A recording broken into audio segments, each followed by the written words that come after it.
there is this leaning, I think, within the human reality for scarcity, to fear, to anxiety, to hoarding, to control, that is the antithesis of the way we were created, the way that God made us. And so, I as I think through the scriptures, it's like it's no wonder that we feel these impulses, both of good and bad. It's like you get when you experience the generosity as a giver.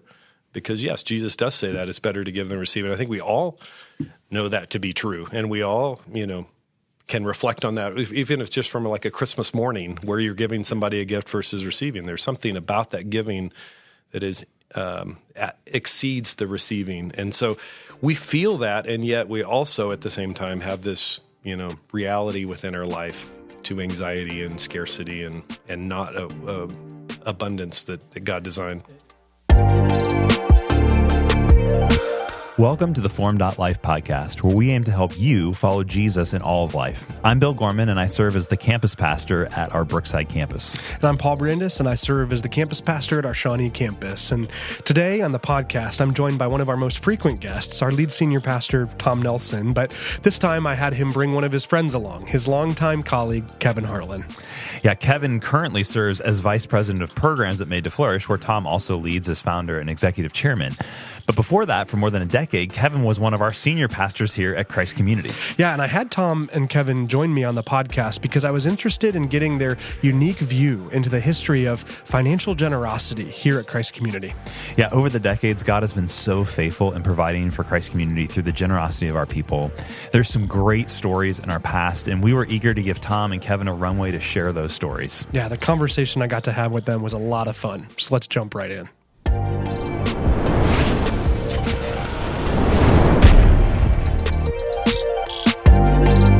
Kevin and Tom, thank you so much for taking some time to be with me this afternoon. Great to be here. Yeah, awesome. Yeah, awesome. We got a returning guest for the podcast, but yes. First time appearance for Kevin. And I'm a listener, a long time listener. Long-time listener, yeah, that's right. You have sent some kind emails over the life of this podcast, so which are always encouraging. But I invited the two of you to join me because over my years of working with both of you, which actually stretches back almost a decade now. I started my residency. It's really? It has. Yeah, I started my residency in June of 2014. Okay. So it's been 9.5 years of getting to work with you. And of course, I stepped away for a couple years, but stayed connected. And over those years, and even within those years, but then stretching out beyond before, I've gotten to hear some incredible stories of a variety of sorts, but specifically the kind that I'm interested in hearing today. And the focus for the podcast is stories of how God has been faithful to Christ Community, particularly in how he has provided for her over the years. Amazing. And over the decades. So I've gotten to hear them, and I'm interested in capturing some of those stories for our listeners. But before we get into some of the specifics, we are people of the Word. And so we believe, first and foremost, that we are generous because God was first generous. And so what are some of the sort of biblical theological underpinnings as we understand this theme of generosity? And Tom, I'd love to start with you on that question. Well, let me first of all say it's so fun to be with you, Paul and Kevin. Kevin and I have been together a long time, so it's really, really exciting to be. And this topic is really important to our hearts, isn't it? Yes. So, when we think about generosity, we really begin with how God introduces himself. I mean, when you think about God's generosity in creation, God, I don't know, he didn't need us, right? In the beginning, he created all this beauty and abundance and created us in his image. I mean, this is just God's generosity in our being in creation. So God's outpouring nature is first visible in the scriptural text in Genesis. Yes. Right? And it continues all the way through Scripture. So in creation, we see God's generosity, but also in redemption. I mean, one of the most famous verses, right, is John 3:16. You know, for God so loved the world, he gave his only son was most precious to him. And then we've been in Romans, a series in Romans, and just this last week, we talked about God's outpouring. You know, this is an intense, generous dump on us, just poured on us. Yeah, God's love has been poured out into our hearts. Through the Holy Spirit. So you think about God's generosity. So God's generosity from the beginning of the Bible to the end is a central theme. And again, we love because he first loved us. We are generous because he is generous to us. Yeah. And so one of the things I think is really important to understand is that God designed us to be generous in a place of abundance, not of scarcity. And we tend to think that selfishness or stinginess or hoarding is natural to the human character, but it's just the opposite. Yeah, God right. created us in our basic nature to be generous to him and to others. Yeah, I've been thinking about that. We have a lecture in our Church for Monday class where we sort of focus in on generosity, and one of the examples we give is the story of Ebenezer Scrooge, right? And in some ways, that's not a particularly explicitly Christian story, but actually, it really is when we understand God's design of us as humans, and that there's something woven into all of us that. In some ways we might say, oh yeah, this is the natural human impulse is to be greedy or stingy. But then you see a story like that, and it's captured the sort of hearts and minds of countless people, Christian or not. And so it's like maybe actually there's a design baked into us and here. Jesus again said it's more blessed to give and receive. So Jesus himself not only embodies it but teaches it and calls us to be generous in all of life. Yeah.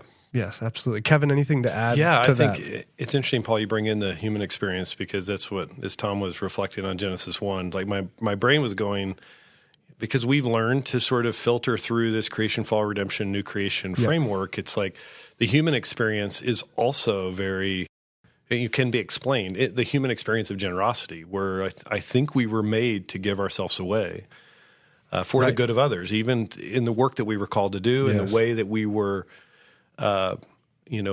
put together to bless others and serve the common good of all. And, I think it's not hard to find that right there in Genesis 1 and the way creation mandate unfolds itself. And then we know it's not like that now. And, so I think this is the hard part, is that you're hinting at it, that you get this design hint by the fact that, we see the goodness and generosity, and yet we have to acknowledge that there is this, sometimes at Christ Community we use this language of gravitational pull. There is this leaning, I think, within the human reality for scarcity, to fear, to anxiety, to hoarding, control, control that is the antithesis of the way we were created, the way that God made us. And so, as I think through the scriptures, it's like, it's no wonder that we feel these impulses, both of good and bad. It's like you get, when you experience the generosity as a giver, because yes, Jesus does say that it's better to give than receive. And I think we all know that to be true, and we all can reflect on that, even if it's just from like a Christmas morning where you're giving somebody a gift versus receiving. There's something about that giving that is exceeds the receiving, and so we feel that, and yet we also at the same time have this reality within our life to anxiety and scarcity and not abundance that God designed. And I love that, because we talk about generosity in many of our contexts. We have trauma or bad experiences of manipulation and all that, right? I mean, we know that in a fallen world that generosity can be manipulated for other ends. And one of the things that we continue to remind people in this generosity journey is that our conversation around generosity, of course, it involves forgiveness, it involves time, talent, and treasure, but it does involve treasure, is not because we have some motivation to want from you. It's what we want for you, the flourishing life God has for you. And built into that is this great joy of growing generosity. Well, and I've seen the sensitivity to that in some of our institutional practices over the years.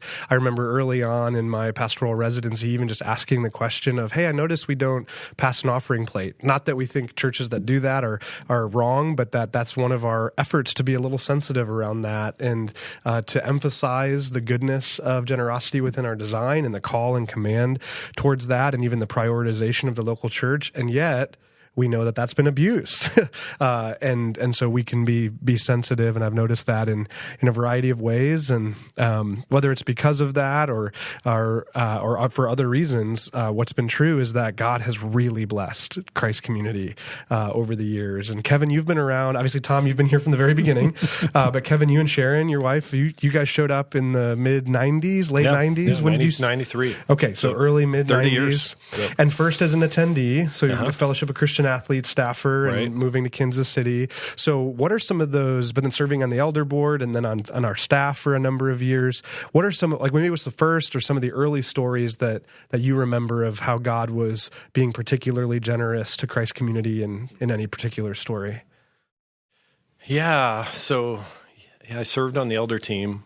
Probably the first marker that really and this has been told within Christ community for many years, and I don't know. That's one of the dangers of having two old guys tell stories from way.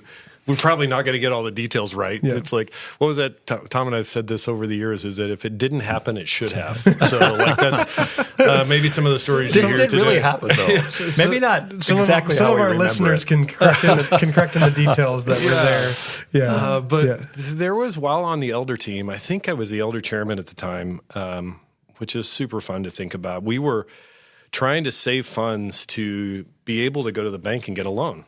And we were really close to like being able to do that. And at one of our elder meetings, our outreach team brought in a proposal for what was an immediate need with a church in Romania, in Curtidiargis, Romania, that it was a request that they were for, and I think it was $30,000, or I don't know at that moment. This is where the number might be. Lot of money for us, but it was then. a lot of money for us that was only going to drain make us less capable of actually getting the loan for the building. And we had a lot of pressures at that moment because we were our up first against, building. Yeah, the Blue Valley School District had given us the ultimatum of being out of Overland Trail Middle. Yeah, that's an important detail. No, it isn't. We had nowhere to go. Well, it sets the scene, and so many people maybe don't even know that part of our history that are before we were multi-site. We were, we were one location, and we were mobile for a long time. Yeah, over a decade. Yeah. So I mean that does set the stage. Like we're feeling the pressure, and as an elder chairman is like, I just remember that moment. Like we can't do this. Like we're trying to save money, and yet the prevailing winds of the day among the elders were, here's a need. We should do this, and I'm really grateful. In that moment, we said yes, and just sort of were willing to say this will set us back, and we're okay with that. And I think that was on a Thursday. That's right. Exactly right. That Sunday, we were presenting to the church our ability to go get a loan. And basically the news was going to be, we can't, and we don't know where the next thing is. And so I just remember preparing for that. And then Sunday after the message, I mean, Tom, this is your firsthand account, maybe, Yeah, I mean, so I gave a message on faith of all things. We had two Bold services. Faith has been one of the I think themes that's what it is. for Christ Community, expecting God. I think that was given that because he knew I, as the elder chairman, was going to have to stand up and deliver the bad news for the meeting. Right. Yeah. Yes. So all I have to say is that we did this message, and then I go home, and I was home maybe 10 minutes. Actually, Liz was hosting someone for lunch in the congregation. And I get this phone call, and I go down in the basement, so I had privacy.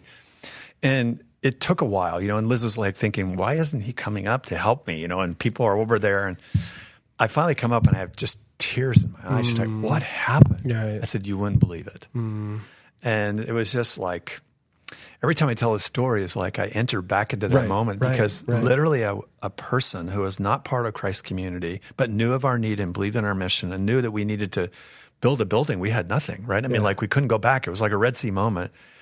She said to me, I believe in your mission. I know you have this need. And she said, I'll have a check delivered to your door, made out to Christ Community for $500,000, $500,000. And I had never even heard of that much money, right? How many zeros? But that night, it was the congregational meeting, and Kevin was a part of it turned into not an information thing, but a praise service. And that was one of those watershed moments that really shaped Christ's community and moved us forward in ways that were unimaginable. And we ended up moving into that phase one debt-free with an extra $500,000 to start Awesome Kids. Wow. I mean, that was the generosity that was primed in that congregation. Well, and think about that. So Awesome Kids is our preschool at the Leawood campus, which has existed almost from day one when we were 20-some years. Yeah. And think about the impact of that incredible school on the community and that facilitated that, as a catalyst for that missional step forward. Just thousands remarkable. and thousands of people. Right. And even today, I was there in my office at Leawood and seeing all these kids and families. It was just amazing. And, we'd had one primer. I'll tell one story, one primer before this. Like Liz and I left Dallas, Texas on a hot summer day. I'm glad you're going here. I was going to ask you to go here next. We never, because it stretches back even earlier. This is only God thing. Yeah. I mean, but we left Dallas, and I've said this 24-foot Ryder truck. I'd never driven something before. I took out half the driveway of our rented house. That was a horrible thing. But anyway, we arrive in Kansas City, and we had maybe 5 contacts, right? We didn't have any debt because of generosity in our life and other people, but we had no money, nothing. I mean, it was like we arrived at 8963 Hauser Drive in this crazy step of faith. And you know how you go out to your mailbox? It was a condo, and I think it was the second day. It wasn't the very first day, but the second day. You're trying to find your mailbox and all this stuff, junk in there, right? You know what I'm saying, ads and everything. And here's this letter. I mean, this is amazing because it was from, and he's with the Lord now, George Underwood III. I knew George in Dallas. He was a business real estate guy who loved our work at SMU with Crew. And I'd had a conversation that we were going to do this crazy thing called church plant in Kansas City. And he went out of his way to find out our address, to write the check to the Midwest District. And I opened this check. This is like the second day there, $5,000 to the Midwest District. I'd never seen that much money, right? So whether it's $5,000, $5 or 500 or $5 million, it's just an amazing story. But it was that moment that was just an encouragement that God, is with us and God's ahead of us. And I think that's the biggest thing. He doesn't make it easy, but God is not only with you, he's always ahead of us. Yeah. And that's what stood out to me that day with the 500,000. It's not the size of the check, even though that was really amazing. It was just the fact of God's care and attendance to us in that moment, just of that, feeling the stress of a congregation and like, what does it look like for us and how do we do this? And yeah, it was a huge lesson in faith for me in that day, from the message to the, to that actual reality of God's provision. Right. Yeah, and humanly, we were in an impossible situation. I do think it's like a Red Sea. We all have moments like that, maybe not that dramatic, but like we can't go forward. We can't go back. Can't go back. And God has to provide for us in that moment. And that can be in multiple ways, right? Emotion, it can be help. But in this case, it was very tangible and financial. Well, I'm struck that both of those first stories that we shared are actually God spurring people out from outside our body to be generous towards our body, which is just interesting and something to note. But I know, because I know some of the other stories, that there are also times where from within our body there was just remarkable generosity to move us forward at key moments, to provide in extraordinary, unexpected ways. So I'd love to just hear a couple more. So what when I set the question that way, thinking back over the life of our church, and particularly, obviously we can keep people anonymous, but can tell their stories so that they're part of kind of the ongoing fabric of who we want our church to be, and might even spur like-minded generosity of any amount in the future, and in our own hearts first, right? So what are some moments from within our body where God really provided? From a timeline standpoint, I think the Olathe campus is, which is still outside. So it's interesting, you're kind of going inside. It's still outside of Christ Community, and that. Then they became inside. Yeah, they did become inside. Is where the story goes. Yes, I know. That is really, but just to think, I just think of Ron and Judy Pittenger, who, were on the leadership team of a church that had this building and wanted to do something faithful with it, and didn't want to just sell it. And so that became what ultimately was the gift of that building and that property, which is, really shaped Christ Community in so many ways. Just the way we think about church planning, the way we think about what it looks like to have a faithful presence in our community in Kansas City. And that moment from someone outside trying to think through how do they faithfully steward this thing that they were in control of, and to be open-handed about that and pass it on to us, really changed our trajectory. Well, and this is correspondingly a moment when we're exploring multi-site, right? And this sort of and then there's a task force kind of exploring this idea of kind of church planting in this way. And then God's moving in the hearts of a people, of a church that was seeking to build a legacy and see something outlive kind of what the local church had been there. And so they're sunsetting, being generous with their building towards Christ Community and joining the campus. And it's really sort of one of the unbelievable parts to this is that, we had this team of people together, had been meeting.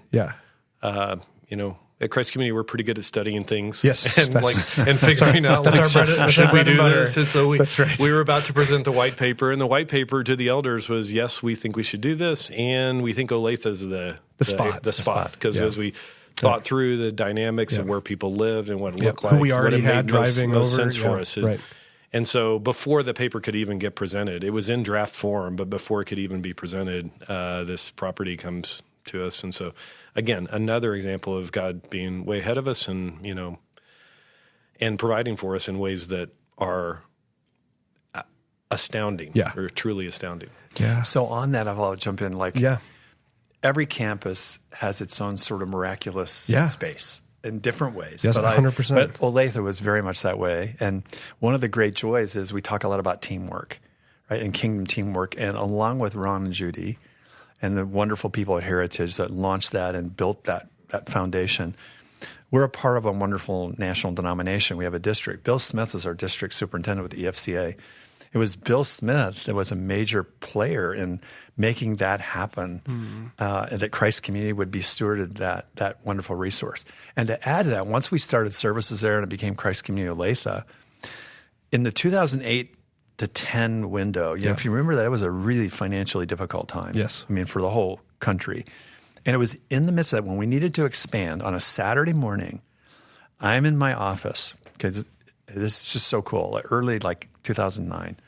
I'm in my office and getting ready because I do my final prep on Saturday morning for a sermon. I have no idea what my sermon was about. I can't remember it anymore, but I remember this moment. I get a knock on the door from one of my esteemed colleagues, along with Kevin at that time, John Rich. And John Rich is saying, "Hey, there's an attorney here to see you." I'm going, "Oh my goodness, what did I do?" What did I do? Right, yeah. That's right. But it was a Saturday morning, and we were, in this space of where money was incredibly tight, the economy, and we wanted to expand Olathe. We needed to. Yeah. So his attorney comes in. He says, "I'm a representative of the state of so-and-so," who I knew, and said, "This person has left Christ Community $1 million. Here it is." It wasn't made out to me, just because you're wondering. But it was like that $1 million was the exact amount we needed to take the next step at Olathe. You remember that? It was in that time. Yeah. And also in that time period, the Brookside campus. Right. There's a lot of history. We talk about Brookside. Yep, but there's a lot of history about Brookside because there were Yep. Bible studies, people meeting about wanting a place there. And there was a miraculous story around Brookside, which we could talk about. But in that same time period, in a human dimension where the economy was so risk averse and so difficult, God moved us forward in amazing ways, along with Olathe and Brookside. Yeah. Yeah. Well, maybe Kevin, tell a little bit of the Brookside story. That's one I know well because I served for a few years within that campus. But it's a not one of my finer moments. Let me just put it this way, in the sense of yes, I know what you mean. I just thought there's no way we can do this or should do this. This does not make any sense because we were in the middle of really high pressure financial realities at the church, and it's and we had a congregation member, this was inside, we had a congregation member who basically drove by that building and saw there was a for sale sign and it was close to where they lived and said, "Hey, I know that we're expanding and we're thinking of multi-state." We had started downtown at this point, and we know that we're thinking of multi-site in this way. Here's a building that's available. Would you be interested? And if you're interested, we would be willing to buy it. And so that was what that looked like. And so, my financial brain, knowing all of these stressors that we're feeling, are just this does not make sense. I mean, and so that's, I say, not one of my finer moments. I think Tom and I had some good conversation over that one, just of I don't think there's any way we can move forward with this. Yeah, and sometimes, God works in ways. We are to think carefully, and Christ is very much about strategy and good planning and timing and all that. God sometimes circumvents that. In this case, the generosity and commitment of inside congregants, right, particularly one family, really had the capacity and heart to move Christ Community forward. Yep. And they were deeply involved in the Lewa campus, but wanted to help create a space in the Brookside area and that kind of thing. So the generosity allowed us not only to buy that building, but to refurbish that beautiful building, and gave us an on-ramp at a time of staffing that we didn't have the money. I mean, we couldn't have done that within good conscience. So part of the gift was 18 months of an operating budget. That's right. Yeah. Right. Which that to me is it's unbelievable. The kindness of that family and to hear us out, and Tom and John and I spent a lot of time talking that through, and and the family actually said, "Well, okay, they heard us, and we we understand that the building itself is probably not enough. What do you think it might take? And so I think that ultimately then set us on a path of trying to figure out like how much refurbishing would would it require. We were able to develop that plan and come to them with a number, and they were like, yes, we can do that. Well, and what I love about thinking about that too is one of the sort of steps of bold faith within that story was a leadership dynamic as well, right? So it's like, okay, you start a new campus, well, you got to have somebody to lead it. We had just launched downtown, right? And so it's like, okay, what are we going to do? And Bill Gorman, just the perfect leader. And then, Gabe Coyle, the perfect leader to lead our downtown campus forward. And you think about where both of those campuses are at today, right? So you're launching the Brookside campus, 2011, 2012, and it's, 70 to 75 adults, maybe 25 to 30 children. Just on Sunday, I heard from Bill one Monday. We were talking in some of our meetings. The Brookside campus had 162 children at their services. The all-church baptism service Sunday afternoon. We had almost 400 people in this building for the all-church baptism service.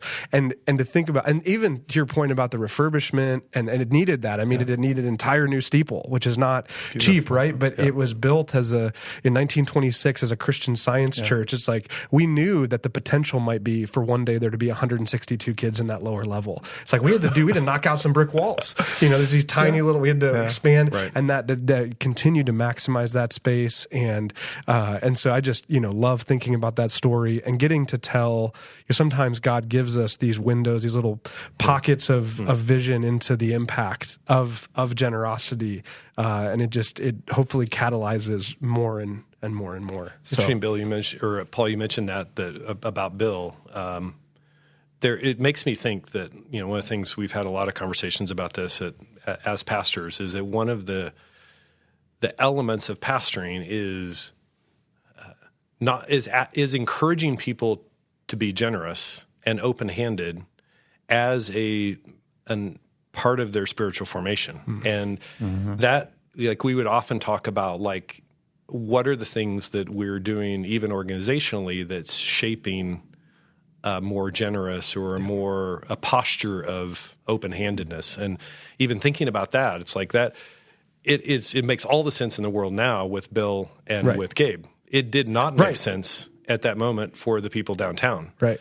And it's not that they just didn't know Gabe yet.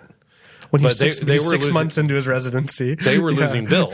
Right. And it made sense to us. And, we could see some of the goodness of that. And, everybody can look at it now and say, oh, gosh, that was just a perfect fit. And yet I just remember some of those hard conversations. And really, in many ways, I would say, I think the downtown campus was shaped by even their open-handedness. 100%. Of giving Bill away for that particular element that now is returned back. And so in Gabe, at that moment, just that stretching faith moment for them is, I think they see now the fruit of it in really beautiful ways. Yeah. So one of the things also, we've had dramatic moments of sizable generosity, not more significant. No. There's a difference. Yeah. And we've seen how that extraordinary generosity has moved us forward in ways that only God could do, right? But the consistent first fruit giving, right? We are very committed to design-based giving at Christ Community, where we honor what Proverbs teaches, to give the Lord our first fruits, the best, not leftovers. We've had many people at different capacity levels honor God with tithes regularly and offerings. That's what allows us to do things so amazing. And think about one of the greatest generosity legacies at Christ Community is a residency program. I mean, we've been involved with this for almost 20 years, right? Years. And that has not been because of one big gift, quote unquote. It's been a consistent commitment to the mission through many of us, right? Who have allowed that kind of generosity for someone like you, right? To come in, have that residency, now lead. So beautifully you do it, Shawnee. So I just want to also say that, like, there are moments of extraordinary advancement because of the capacity of that generosity. But it's the consistent generosity of all of our lives that really make this mission happen every day. And I'm just saying the residency is an example of people ask me, like, how have you done this? Well, it's the generosity of our congregation, everyone. That are deeply committed to forming the new pastors of the generation. I completely agree. And I love that point because it bears underlining that has always been just baked into the fabric of our general fund. And even at key moments where we were needing to make some reductions. And you might think a residency program is one of the first things that would go on a chopping block because it's a deployment program. It's a sort of a revolving door of a staff. But our congregation was committed and funded it through their tithes and offerings toward the general fund, and it's always been a part of that. And so and then it's allowed us to. Paul, it's been a witness to our city. Right. I'll never forget a leader of a large foundation here came to visit us, and in Kansas City, a large entrepreneurial foundation. I won't use the name, but like they came and wanted to say, "How are you doing this? We've heard about this sort of entrepreneurial investment in pastors. Who's funding it?" And we said, "You mean there's somebody else that wants to fund it?" Yeah, right. But no, I said, "We just have a very generous, committed congregation." And they go, "Wow, we would never give you any money. We would never want to ruin that." But I'm just saying it's just a picture of the day-to-day, month-to-month, week-to-week, first fruits generosity of all of Christ Community's people that have allowed us to go forward. Well, let's talk a little bit about the residency, actually, because it is such a part of who we are and has been, and a part of our general fund, and it happens because of the generosity. We've had almost 40 residents go through, but we actually are remiss if we only tell the story of Christ Community's residency program. And so that's another moment in Christ Community's history where there's an outside group. Sometimes it's been outside individuals, but this time an outside group that takes notice and wants to be generous toward Christ Community for the purpose of expanding our national impact. Right. So I have 2 Made to Flourish staff members here as well. And so but there is a clear link between our topic of God's generosity towards Christ Community and what Made to Flourish is it's a generosity today. that goes outside of our walls. Right.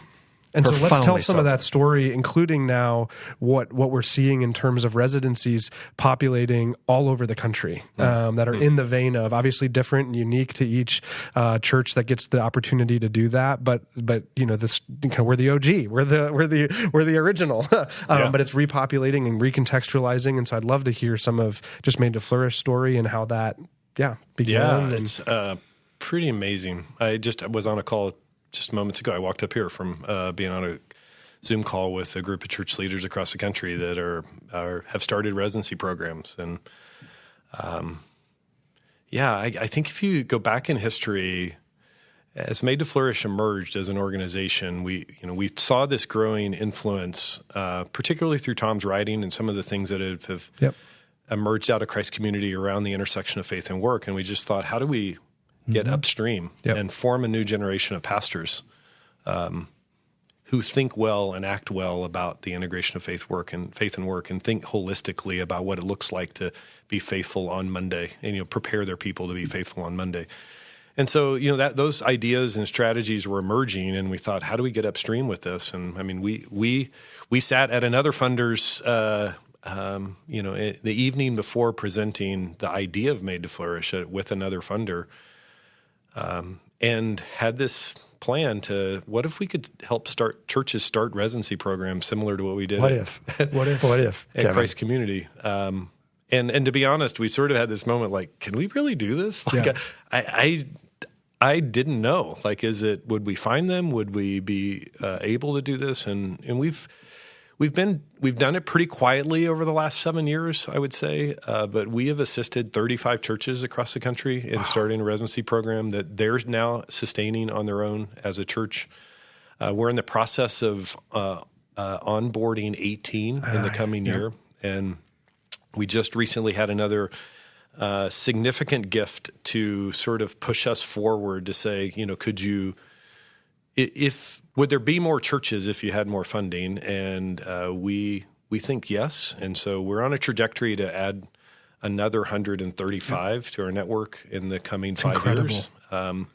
It's forming a new generation. I think, you really, in some ways, could say some of the seeds of ideas that emerged out of Christ Community, and we had the joy of playing around with. And Paul, you're sitting and you've designed as much of as a resident, you're actively helping us shape and think through what the residency looks like, and those ideas are now spreading across the country in a variety of denominations and sizes and geographies, and it's a really beautiful picture, I think, of again, another example of Christ Community's open-handedness Yes. that is now bearing fruit in remarkable ways. Yeah. Yeah, I love that. Tom, anything to add about Made to Flourish mission? And Well, I think, again, generosity in and through the local church Yes. is the primary focus, how God designed the church, right? I mean, God designed the local church to be the hope of the world, obviously with Jesus. But if we enter into that design over time, it is amazing what God can do in and through a local church, right? So it's not, again, as important as we have a regular budget that needs to be met, right? I mean, that's part of staffing, and we always say about turning the power on, all the dynamics of a good institution and a church. But we often miss the dynamic that as we give generously in and through the local church, collectively, the synergy of that. Yes. In whether it's Bibles for Iran, all that we're doing, caring for the poor in Kansas City, but Made to Flourish is one dynamic example of a faithful congregation living into their mission and being generous, and God taking it, like I always say, it's like loaves and fishes. Our loaves and fishes in our life may not be that cool or exciting or the best, but God can take even little crusty loaves and fishes and multiply it to a multitude, and we're seeing that. Yeah. Well, and it's so much more we can do together than we can ever do alone, right? And actually, I've been sitting here the whole time, and it's just occurred to me in the last couple of minutes that I have a little bit of my own story to tell in terms of how this culture of generosity and understanding that, all these blessings that we've received, and we've been telling stories for minutes now about the blessings Christ Community have received, that we have to be, this is back to God and Abraham, blessed to be a blessing, right? And so our residency has kept us in that, right? We deploy our residents, we try to bless them, they bless us, but then we send them to bless other churches and other organizations.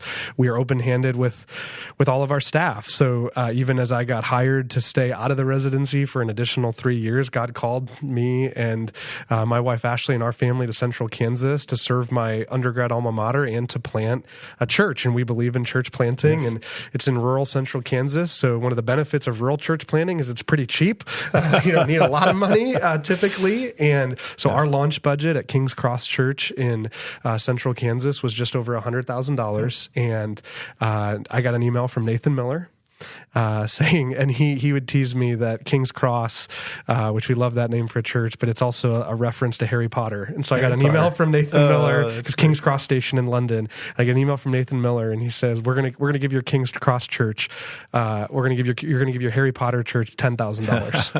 And that's one of the things we do with the generosity of our congregation is to set aside funds for moments when we know that God is calling us to be a blessing to others because he has blessed us. And so I'm planting a church. I left staff and I was sent with open hands, and then plant a church, and darn near 10% of our launch budget is funded by Christ Community. And that church is flourishing and sustaining itself, and Christ Community had a huge hand to play in that. So it's just, we're also really glad you're back. It's good. Yes, it's good. It is good. It is good to be back, of course. But it's, there's story upon story upon story there. Anything else before we kind of turn the corner and begin to wrap up? It's interesting, Tom, you mentioned the collective, and even that specific example of collective. It is often, I think, difficult for a congregation member to feel the collective. Mm-hmm. Like, even, I'm just thinking now, I as a congregation member, I didn't know that we did that for King's Cross, which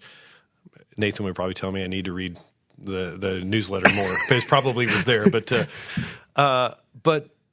one of the things that I have the joy now of with working with churches across the country and helping them start residency programs, I often get the question, like, how is this going to change us as a church? Yes. And I think I have seen tangible evidence of this, that the residency program itself at Christ Community is a heartfelt, tangible expression of open-handedness 100%. And of generosity that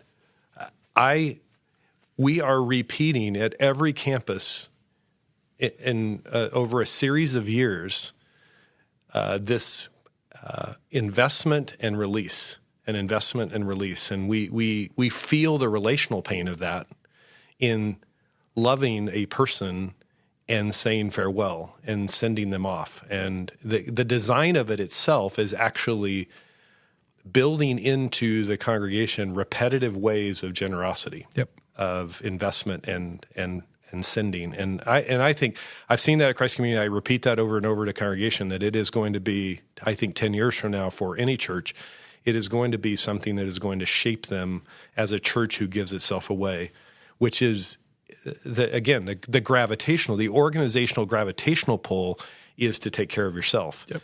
And so many churches are only keeping and hoarding and protecting their stuff.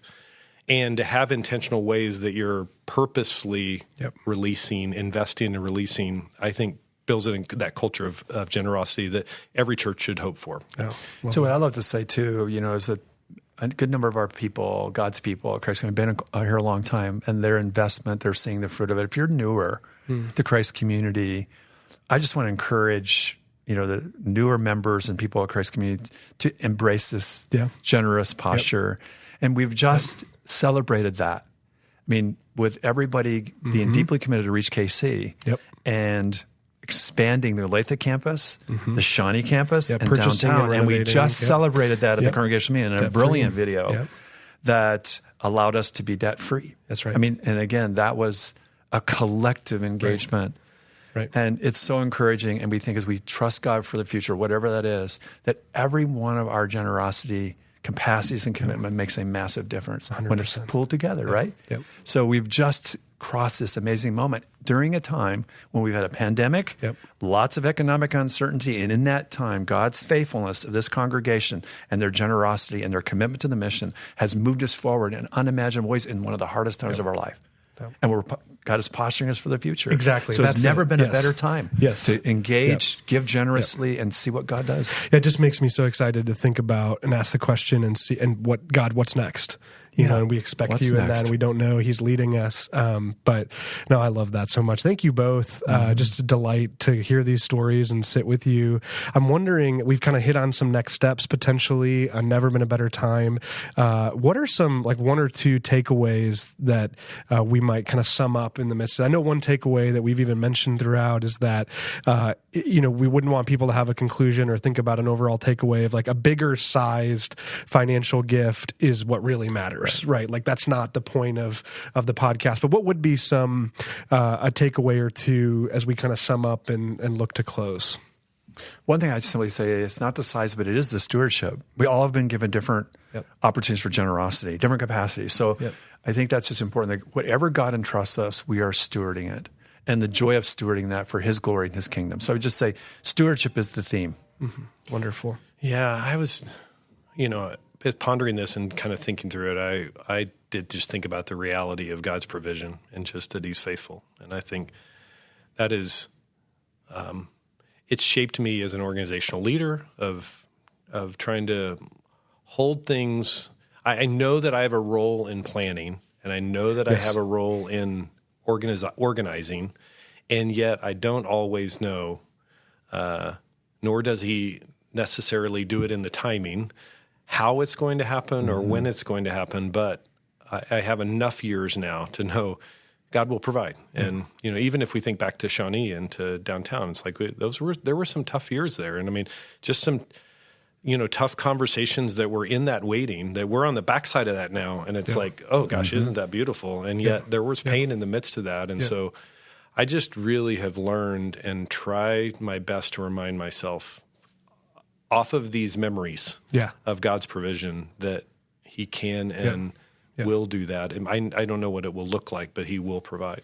And I think sometimes God does it in the most dramatic ways, not just the size, but it's a reminder like, hey, it's really about me doing it, right? I mean, I think that's part of why we celebrate those big stories versus the small, faithful stewardship every day, which God is most interested in. But I think sometimes, and I think some individuals have the capacity and the heart to join God in that moment of, like declaration, like this is all God's stuff. This is all about me. Because when we look at our history at Christ Community, there's no question, anybody's been around a while, that only God could do this. Yeah. It's about Him. Yep. And He often goes beyond odds. And He uses us in ways that we never imagined if we're wholly committed to Him. Yeah. The early days of Tom's office, he had back when he had corkboard in your office, had a photo of a turtle on a fence post. Yeah. And that has just, I mean, kind of back to what you're saying. It's like we regularly remind ourselves that this is not our doing.